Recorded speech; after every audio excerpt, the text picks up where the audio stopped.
Hello and welcome back to the Wasteland, everybody. Today we're going to be going over the blunt weapons in Fallout New Vegas, and let's hope that this video doesn't get demonetized like the bladed weapons.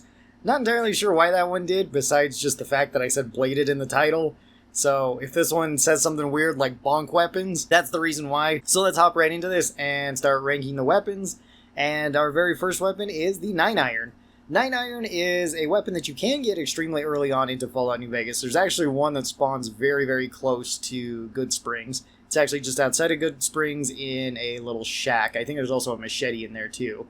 This requires 25 melee weapons and 2 strength. This one deals okay damage per hit, pretty decent damage per second, has average crit chance and low crit damage. It has regular action point costs. It doesn't weigh very much. It also doesn't have very much health. 9-irons actually break really fast. So they're not necessarily one of the strongest weapons, but they're not a terrible weapon either if you get them early enough. And I would just put the 9-iron up into like C tier. I think it's a fine average melee weapon that doesn't have too much going for it, but you're not going to be disappointed if you get one of these early on. Then we have the unique version, Nephi's Golf Driver. This one you get from Driver Nephi. You have to kill him to take it off of him, or I guess you could steal it off of him too. I find killing him to get it is much easier because he's always hostile towards you anyway. This one also requires 25 melee weapons and 2 strength. This one has better damage per hit, actually pretty decent damage per hit compared to the regular 9-iron. Pretty decent damage per second as well. Has okay crit damage, has a slightly above average crit modifier at 1.2 times, so a little bit more crits is pretty nice. Still has low action point cost, but even has less health than the regular 9-iron. So this one I would probably say is like B tier. It's pretty good, especially if you get it towards the mid game. Very lightweight at only 1. So if you have pack rat, it could even be a half weight, which is pretty crazy. So that's always nice to just carry it around. It's got decent everything on it for a melee weapon. Nothing really outstanding, but just above average. So I feel like it's a just solid B tier all the way around. And then our next weapon is the baseball bat from the Gunrunner's Arsenal. This one you can buy pretty often from the Gunrunners or from other traders, and it can have modifications, which is awesome. This one requires 25 melee weapons and 4 strength. I believe there is just regular baseball bats throughout the game too. They can be modified like the Gunrunners version. You do have to buy one of those, but they're usually very cheap, so it's not a huge investment to buy the baseball bat. And same with its mods, aren't too expensive compared to other mods. I think these are considered like tier 1 or tier 2 mods or something like that. It has decent damage per hit, pretty good damage per second, average crit chance, okay crit damage, low action point cost, low weight at only 3, and it has very high item health, so it takes a very long time to break a baseball bat, which is great. You can have 3 modifications for this. One is nails to get you 6 more base damage with the bat. That is really good. That's a nice bonus. You can also get a cork core, which makes it so it attacks 20% faster, and you can also get a maple body, which gives it 50% more health. Having already pretty high health, and then giving it even more makes it so the bat takes forever to break. The baseball bat can be a really solid option. I would say that this one is also B tier. It's pretty good. Up next we have the cattle prod. And the cattle prod is kind of a weird weapon. So the cattle prod requires 75 melee weapons and 4 strength, much higher than the other weapons we've talked about so far. It does very low damage per second, has a 2 times crit modifier, but with very low crit damage anyway. So crits don't matter so much with this. And it also has above average action point cost, at least compared to the weapons that we have already talked about. It's not super high though, so it still is on the lower end. But this also has the unique status effect of inflicting fatigue. Fatigue is an effect that just causes enemies to get knocked down. So this can be from the cattle prod, or it can be something like the beanbags that you can fire from shotguns. It is a very fun status effect that you can just knock enemies down with. This one also has a lot of health to it. But the cattle prod is just not really a weapon that I would recommend on a melee build, even just as a utility tool, because you can get Super Slam pretty early on. I think Super Slam's at level 8. It's somewhere around like level 8 to 12. So it's not too far into the game, and it works with every weapon. You're also probably not going to get a cattle prod until you are those levels anyway, since cattle prods aren't super common to find just laying around. So to me, the cattle prod is just in a very awkward spot. I'm going to put it into C tier because it does have some utility. Knocking enemies down is kind of nice, but when you get Super Slam, then this one immediately goes down to D tier because there's just no point in using it anymore, and it doesn't really make for any other role. It doesn't work really well as like a holdout weapon or something either. You don't want to be having this in a casino. The Dress Cane is kind of a unique weapon. It's held by the White Glove Society. There are quite a few of these that you can get just from doing quests in the White Glove Society, so it's not a super uncommon weapon. This does require 50 melee weapons and 2 strength, so not too bad stat requirements. Does pretty decent damage per hit, does pretty good damage per second, has an average crit modifier, a little bit above average crit damage, average action point cost, weighs 3, it has very low health though, so it does break fairly fast. This one's similar to like the 9-iron, where you're not really disappointed in getting it. It's pretty decent, it can count as a holdout weapon too, so that's kind of cool. I'd put this one into C tier. It's above the cattle prod, probably above the 9-iron too, because I do find that I like this one a little bit more, but probably not quite up to B tier yet. Our next weapon is the lead pipe. The lead pipe requires 50 melee weapons and 5 strength to wield, so a bit more strength than what we've talked about so far. This has decent damage per hit, pretty decent damage per second as well. Average crit chance, average crit damage, average action points. Doesn't weigh very much, but it also breaks pretty quick. The lead pipe is actually pretty decent if you get it early on. It's very similar to the 9-iron or to the dress cane, where you're not going to really be that disappointed in it. I think it is a little bit better than the dress cane, but not massively better than it. So the regular lead pipe, I would say, is also like C tier. It's okay. It's not a bad weapon to actually find early on, because it will do pretty decent damage, and you don't really care about the lead pipes breaking. It's not like you were going to get a whole bunch of money from them anyway. Our next weapon is the humble cudgel. This is the unique version of the lead pipe. You can find this in the sewers of New Vegas. It is on a dead person in there. There's a bunch of ghouls around. If you see a bunch of ghouls down in the sewers in New Vegas, you're probably in the right area to where you can find this. This requires 50 melee weapons and 5 strength as well. This one does good damage per hit, very good damage per second. It attacks quite fast. Its crit chance is average. Its crit damage is okay. Action point cost is fine. It weighs not too much, and it has a little bit more health than a lead pipe. This one is better than the lead pipe all the way around. I think I'd put this one up into B tier. It makes this a decent holdout weapon too. I don't think it's as insane as some of the other small weapons that we've got in like the bladed weapons, where we had Chance's knife that you can get super early on, or just a combat knife in general. Then up next we have the nail board. The nail board is usually carried by Super Mutants, or you can potentially find it on some raiders that also use it. This one is a bit interesting with its requirements. It has 25 melee weapons, which is fairly low, but then it has a 7 strength requirement, so you do need a lot of strength to be wielding the nail board. And for all that strength, you don't really get much out of it. You basically just get a worse 9-iron. This does lowish damage. It does okay damage per hit, honestly. Damage per second is not that great because it doesn't attack very quickly. It has a 0% crit chance, which is a bit weird because it does have crit damage. I don't know if that part is true or not. The wiki might be lying to me about that. It doesn't weigh very much at only 4, which is kind of good, but it also doesn't have very much item health. There's really no reason for you to be using a nail board at any given time in New Vegas unless you're just doing a run of picking up whatever random stuff that you can. Or if you're doing a run where it randomizes whatever weapon you get and then you just happen to get a nail board. So the nail board I'd say is D tier. It's not worth the strength investment for it. I mean, you're probably going to go with a high amount of strength for a melee build anyway, because melee does benefit a lot from the strength. But even so, it doesn't feel like you want to be taking this over some of these other options. Like, you can get a baseball bat earlier than this, you can get a 9-iron earlier than this, you can get a lead pipe earlier than this, and all of these are going to be better weapons than the nail board. The nail board also doesn't really sell for that much, so it's not worth money.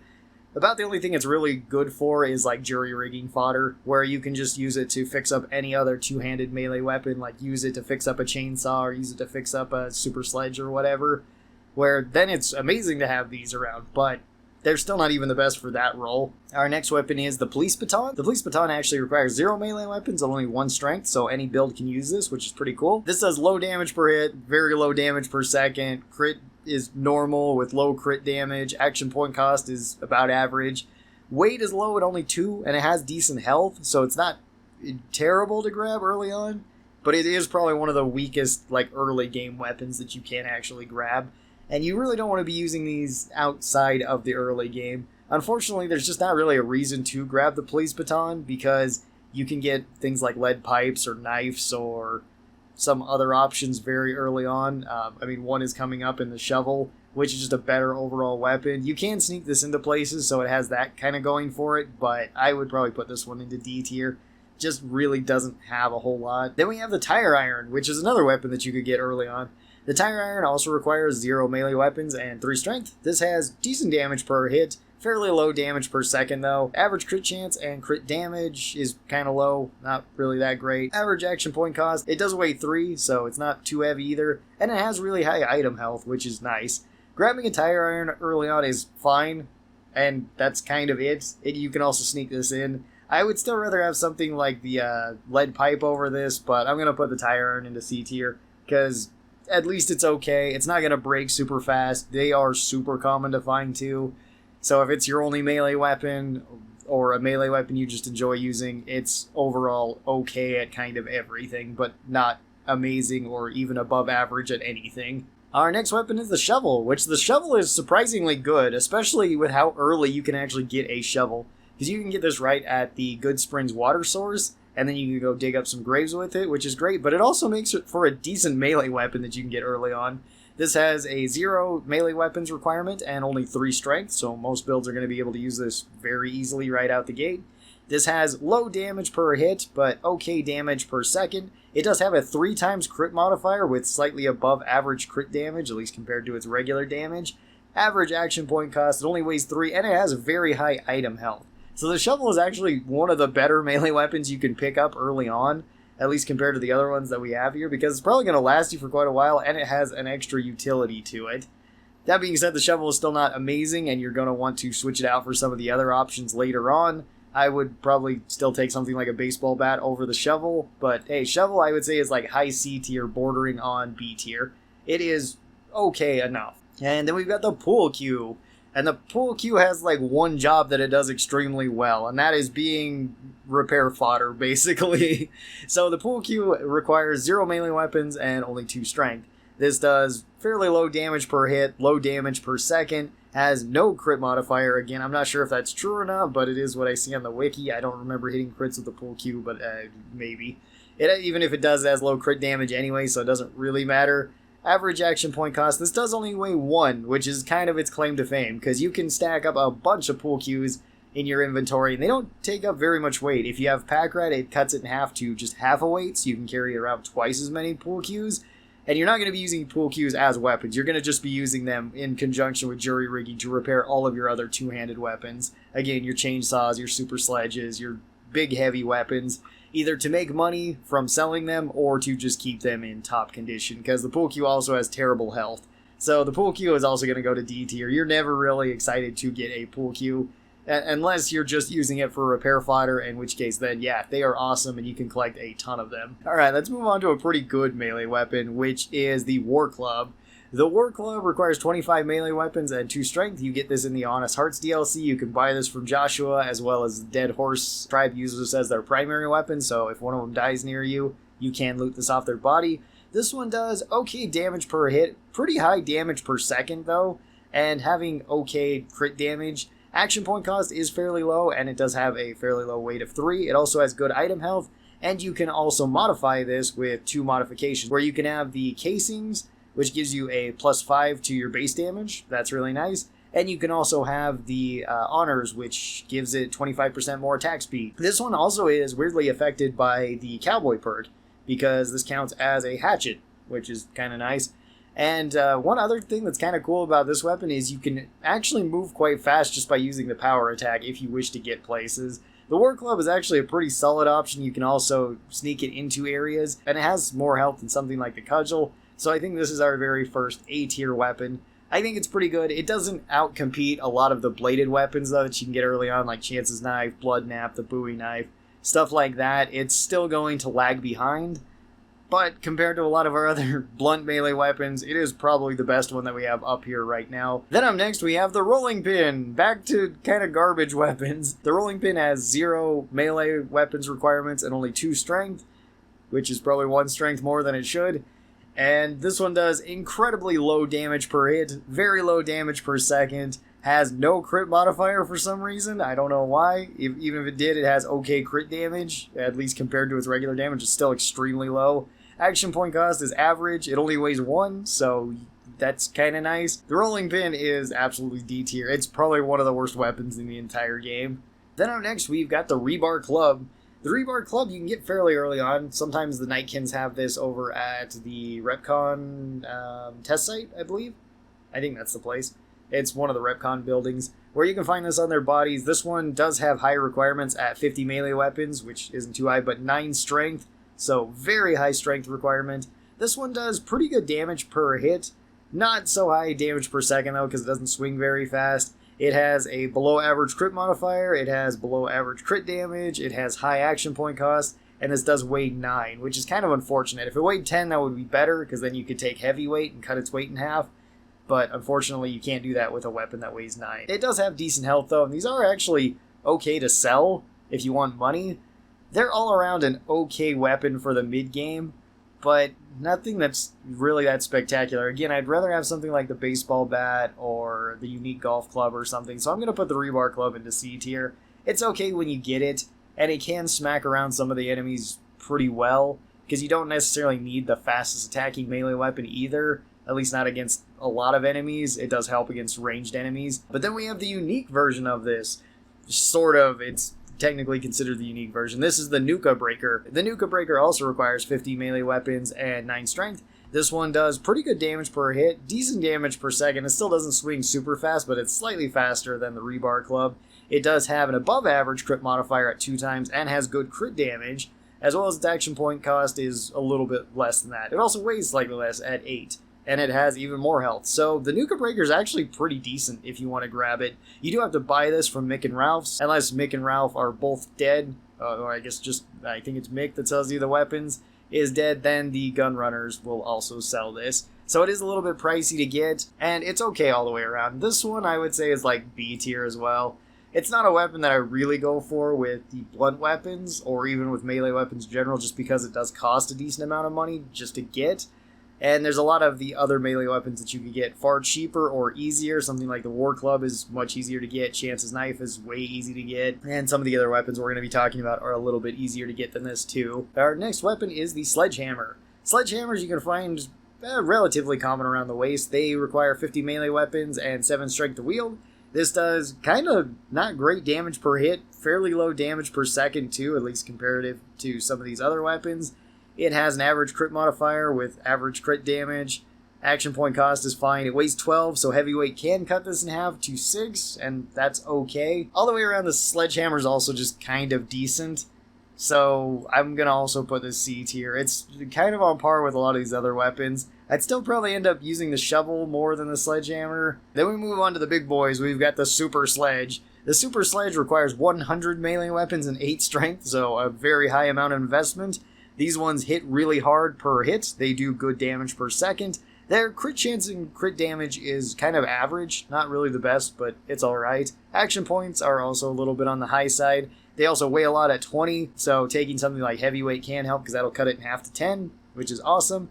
And these have okay item health. They can break a little bit quick, which is a little bit strange for the Super Sledge. But overall, the regular Super Sledge is fantastic. These are also great for just making money because they are worth a lot. So I'm going to put these regular Super Sledge high up into A tier. I think it's really solid. And then we have the unique version of it next, which is even better in my opinion, and probably one of the best melee weapons in the game.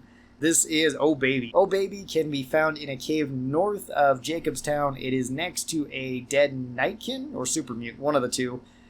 The cave is kind of dangerous because there's invisible Night Stalkers in there, and that's kind of scary. But you can run right up there and grab this right away, and it is a terrifying weapon for any of your enemies. This one also requires 100 melee weapons and 8 strength. This one does really high damage per hit, very high damage per second because of that. Has, again, kind of average crit chance and about average crit damage, which is a little bit strange. A little bit lower than the regular Super Sledge's action points, which is nice. Still weighs 20, still has a decent amount of health, but can break a little bit quick. Not a huge deal if you have jury rigging. So I'm going to put the Oh Baby all the way up into S tier. It is a very solid weapon for a melee build. I guess you could also argue the Super Sledge could belong up there too, because it is a lot better than the War Club here. I guess the War Club has the advantage that you can sneak it into places, but the Super Sledge would still be a better weapon in just open melee combat. Our next weapon is Old Glory. This one you get at the end of Lonesome Road. Ulysses has this, and he will use it against you. This weapon requires 50 melee weapons and 7 strength, so it is a decent amount of investment both ways. This one deals pretty high damage per hit, pretty good damage per second as well. It has an above average crit chance at 1.5 times, very high crit damage at 80 crit damage, so it's the highest out of any of the melee weapons that we've talked about. or at least out of these weapons. I think it's actually the highest out of any of the other melee weapons too. This also only weighs 8, and it has pretty good item health. This one is another very solid weapon for you to be using. This one I'd probably say is also S tier. Those crits, at least on a crit melee build, this one is really strong and probably one of your best options. Oh Baby would still be another really good option for that. But this is a very solid option all the way around if you want to take it. The only, I guess, downside is that you have to get all the way to the end of Lonesome Road, and Lonesome Road, usually, at least for me, I save it for the end because it is more of like an endgame DLC. And then our last melee weapon is the X2 Antenna. This one requires 75 melee weapons and 7 strength. You get this in Old World Blues. It's part of a quest, so you're going to be picking it up during the main quest anyway. And this one is a little bit unique. This one does good damage per hit, actually doing quite a bit of damage per hit, although its attack speed is very low, so its damage per second suffers from that. Crit damage and crit modifier aren't anything that special. Action point cost is actually pretty low, which is nice. And this one does do extra damage towards robots and enemies in power armor. That is pretty cool. That is unique enough about this to make it a pretty decent weapon, as well as it has okay health. It does weigh 15, so it is on the heavier side. But again, heavyweight could cut that in half to 7.5.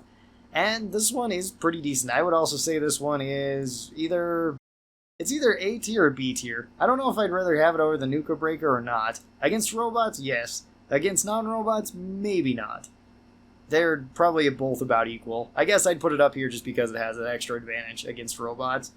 And that's where I put all the blunt melee weapons. Unfortunately, there's not a whole lot of amazing blunt melee weapons. A lot of them are kind of meh, but there is some decent ones here to at least pick from. Tell me your thoughts on the blunt melee weapons down in the comments below. We have one more melee weapons tier list, which is going to be thrown melee weapons next, and then we're going to be doing unarmed, which that should be very fun.